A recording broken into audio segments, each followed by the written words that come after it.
Archbishop Thabo Makgoba, in your capacity as Program Director,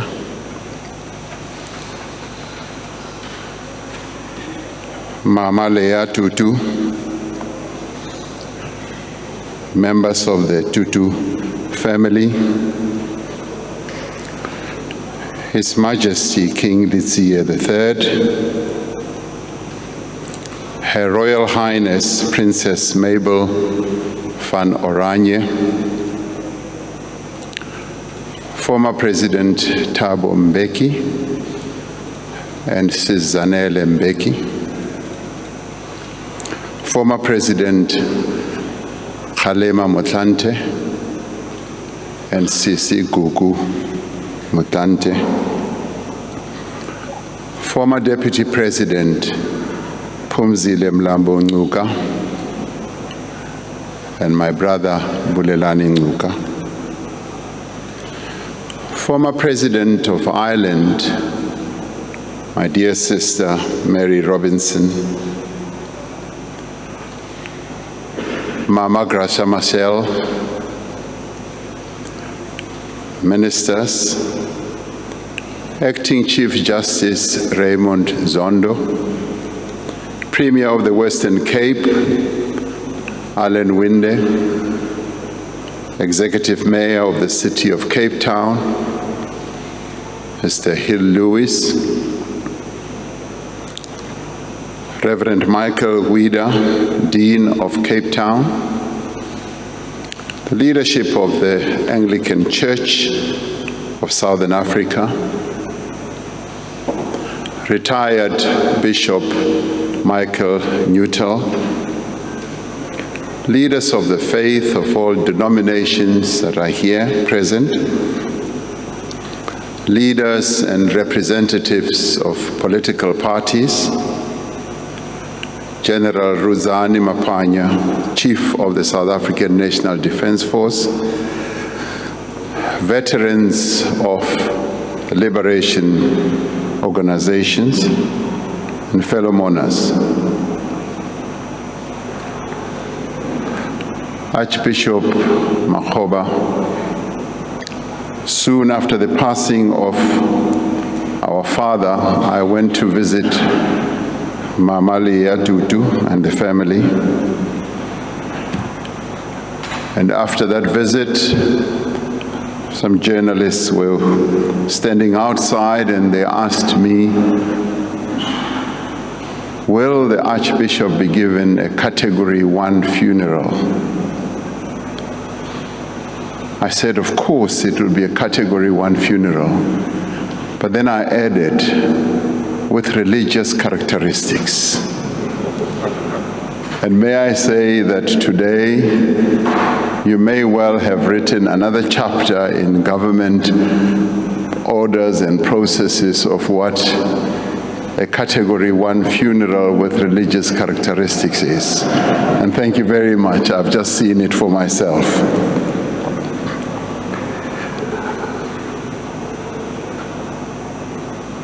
If Archbishop Desmond Tutu were here, he would have said, hey, why are you looking so glum, so unhappy? He would have wanted to elicit a smile, a laughter from amongst all of us. That was the type of person that he was. I'm really delighted that government has been led in this whole process by the church. We had, after the passing of Madiba, envisaged that this moment would come. And for well over 6 years, a file in government has been building up, and we've been discussing how are we going to send Archbishop Tutu on to the next world. And we took a view that we would be led by the church, and I'm rather pleased that government has taken a back seat this time round. It is only a few amongst us, the rarest of souls, who attain the stature of global icon during their lifetime. In our modern age, this term has come to be associated with celebrity and social media fame.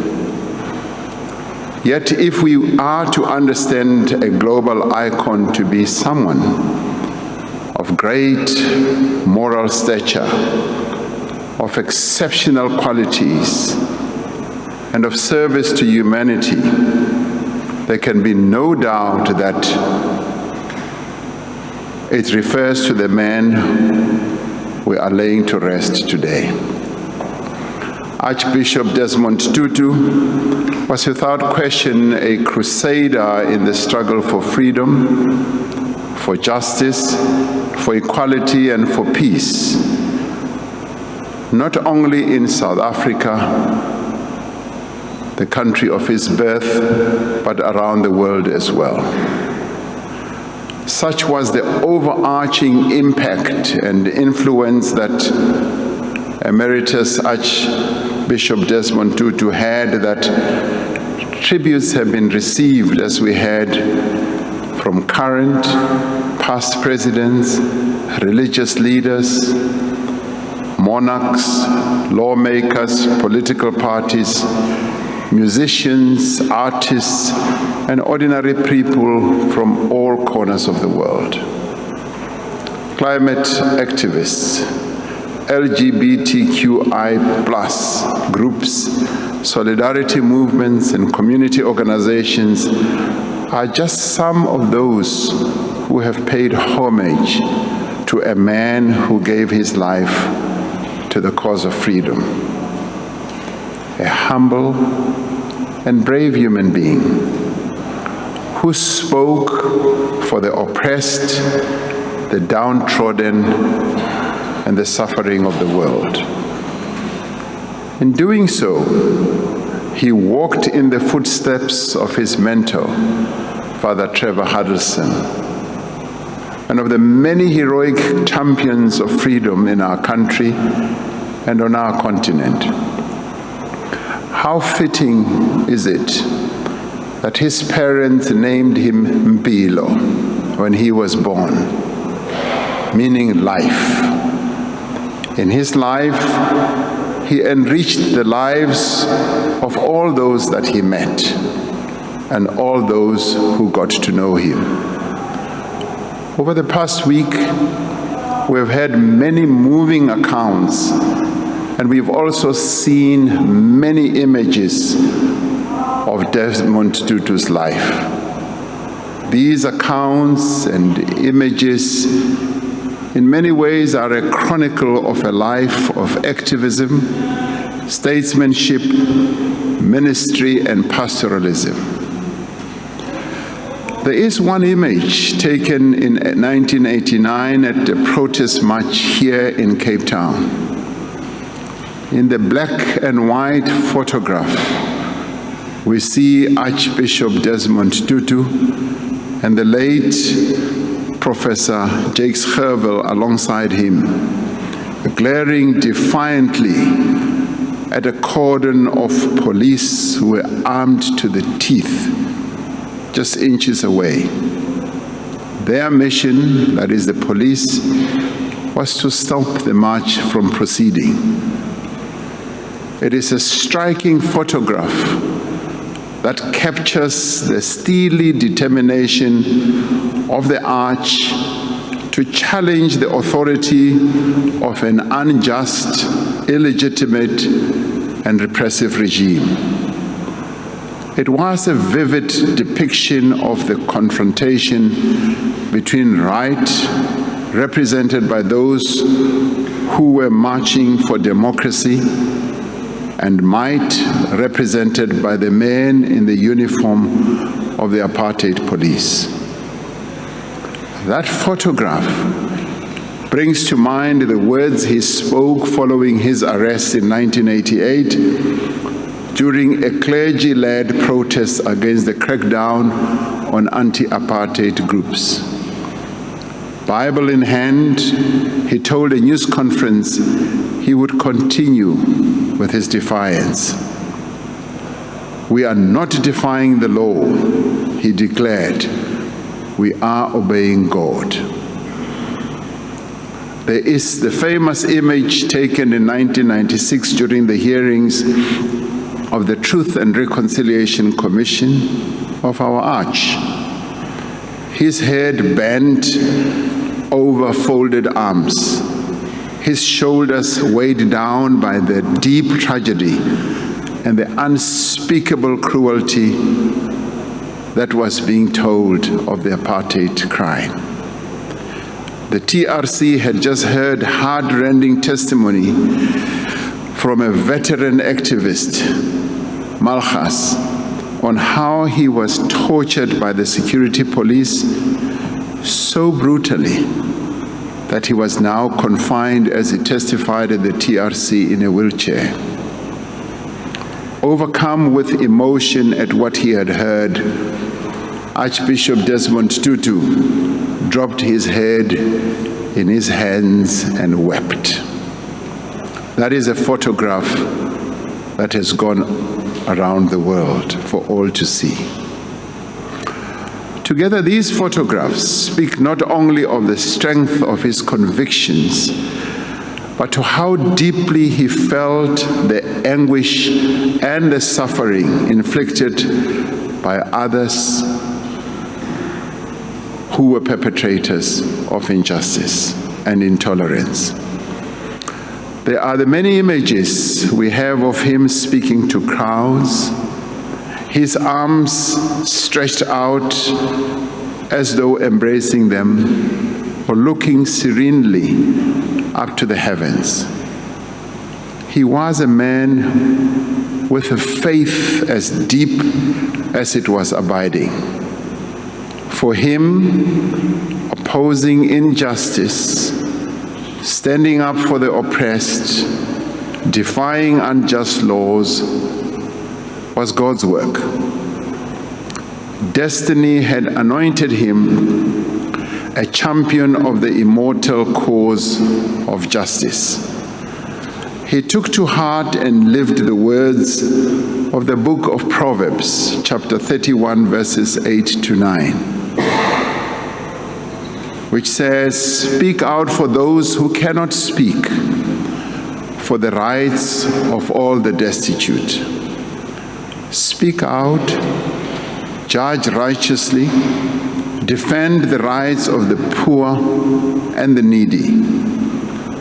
He was not content to decry apartheid at conferences or benefit concerts or international forums.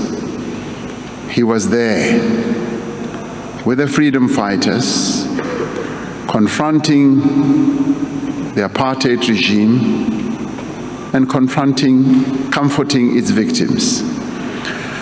He was not content to preach about social justice from the pulpit.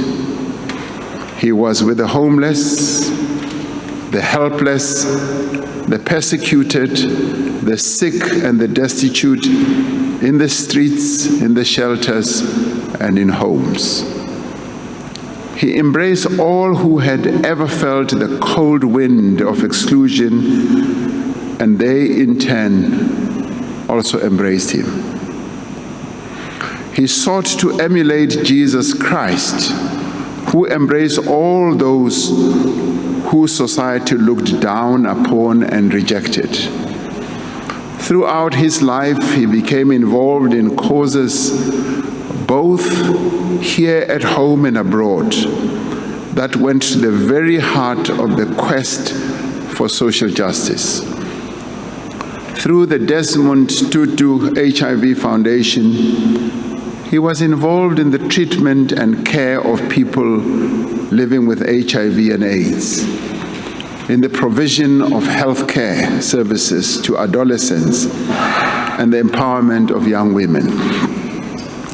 He was an outspoken supporter of the Palestinian cause And in 2014, he wrote a powerful article calling on the Israelis and Palestinians to find each other and to make peace.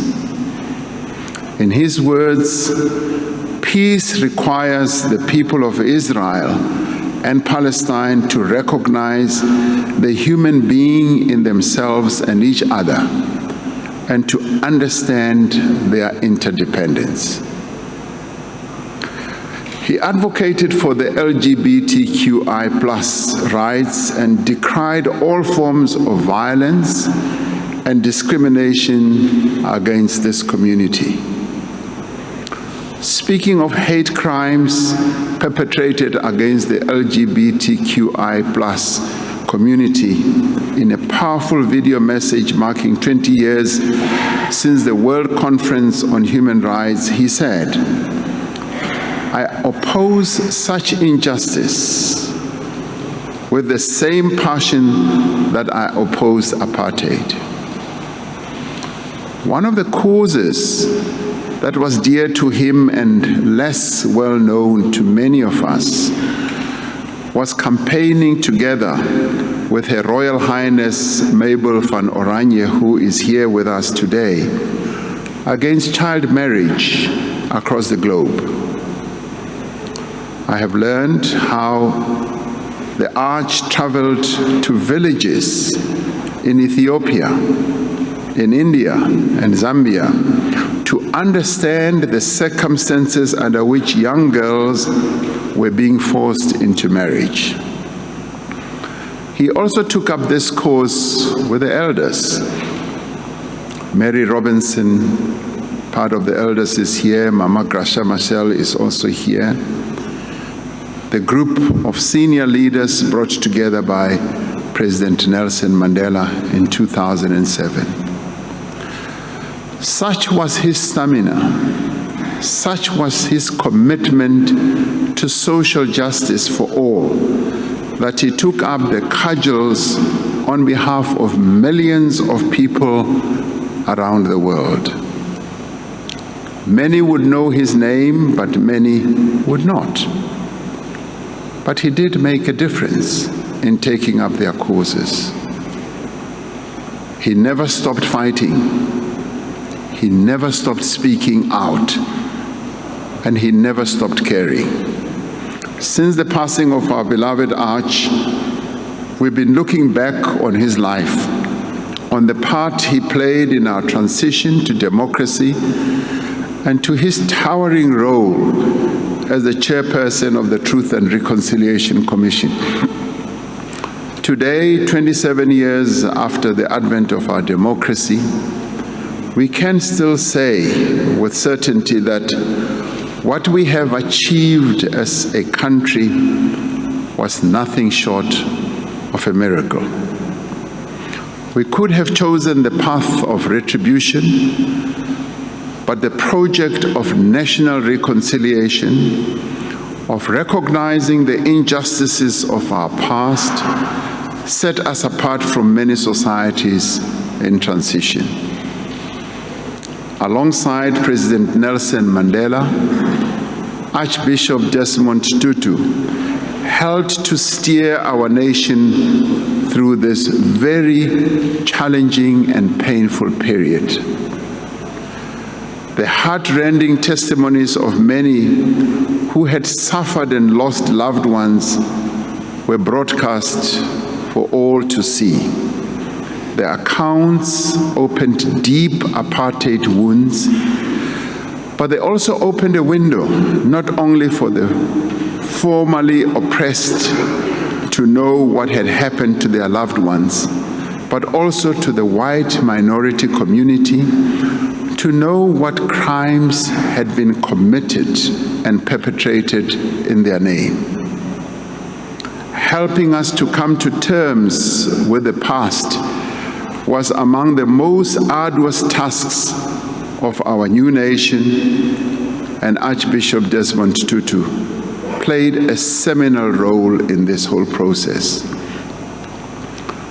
At Madiba's request, he led the Truth and Reconciliation process with integrity, dignity, and humility. While our beloved Madiba was the father of our democracy, Archbishop Desmond Tutu was the spiritual father of our new nation. In considering how fortunate we are as a country to have been blessed with these two global icons, we think about Vilakazi Street in Soweto, the only street in the whole world that was home to two Nobel Peace Laureates. We think how both of these two icons of our country played different but complementary roles in forging the nation that we are today. Archbishop Desmond Tutu has been our moral compass, but he's also been our national conscience. Even after the advent of democracy, he did not hesitate to draw attention, often harshly, to our shortcomings as leaders of the democratic state. He saw our country as a rainbow nation emerging from the shadow of apartheid, united in its diversity, with freedom and equal rights for all. The Arch bequeathed us many things: the importance of having the courage of one's convictions, solidarity with the oppressed, delivering on the promises made by the Constitution, and many others. But it was with this term, Rainbow Nation, that he bequeathed our new nation the greatest gift of all: hope and forgiveness. Hope and forgiveness for a better tomorrow. Hope for a country free of tyranny, and hope for a society where all the people of South Africa, irrespective of their religious affiliation, their gender, their race, their origin, could live side by side in harmony.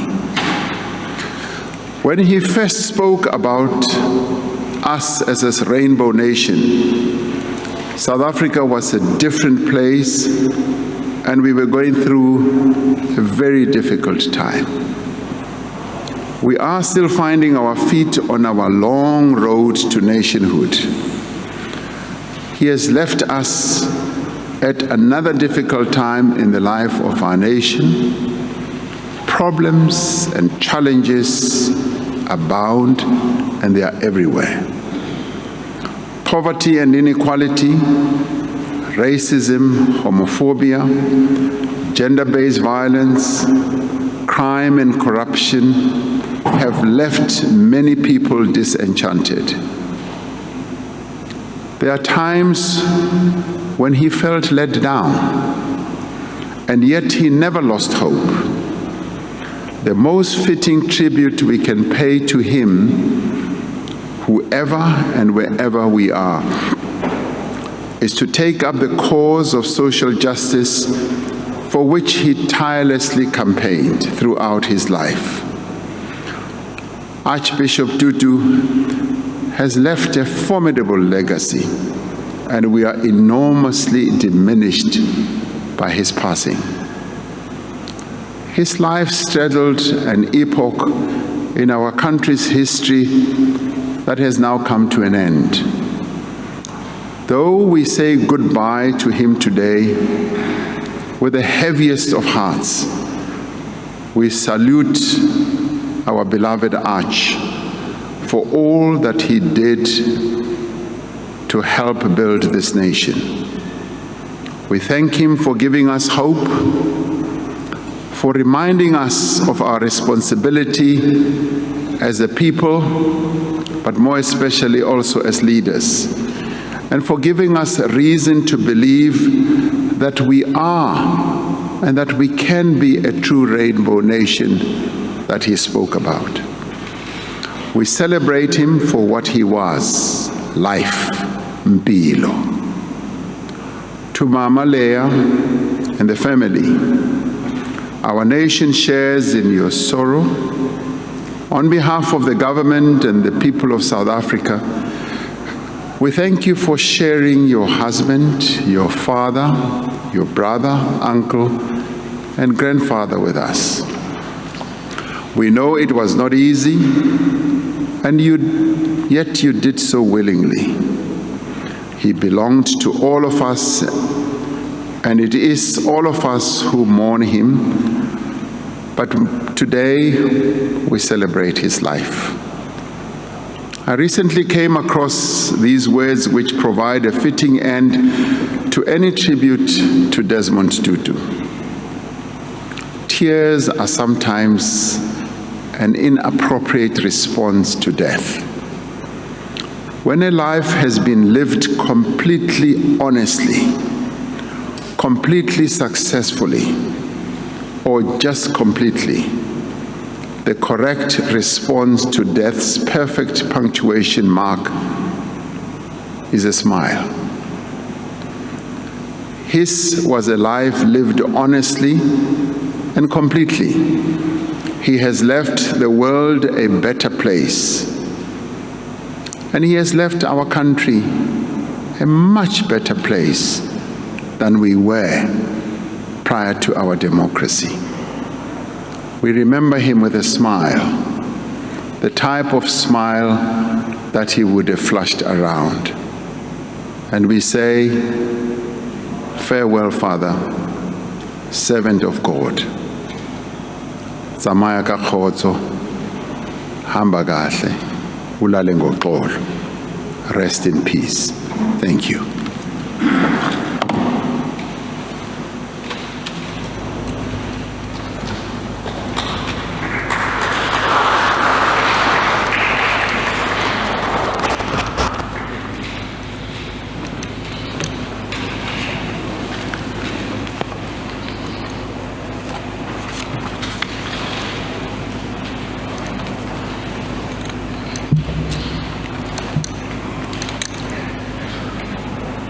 We now call upon the Chief of the South African National Defence Force, General Rosane Mapchanya, to hand over the national flag to the Commander-in-Chief.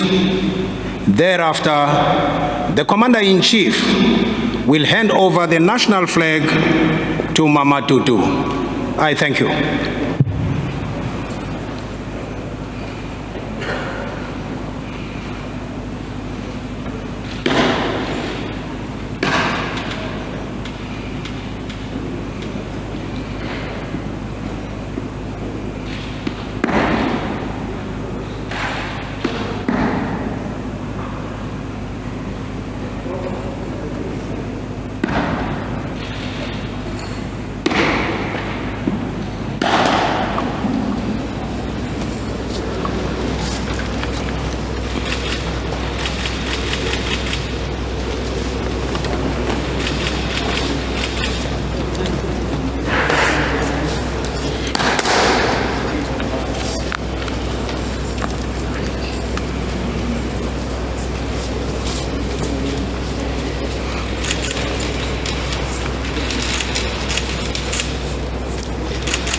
As we close this ceremonial, the Arch was a great soul, a truly wonderful example of gift, grit, and gumption. We believe that beyond the absence, there is presence. Beyond the pain, there is healing. Beyond the brokenness, there is wholeness. Beyond the turmoil, there is peace. Beyond the hurting, there is heaven. Beyond the fighting, there is forgiveness. Beyond the silence, God speaks. Commander-in-Chief, permission to withdraw. I thank you.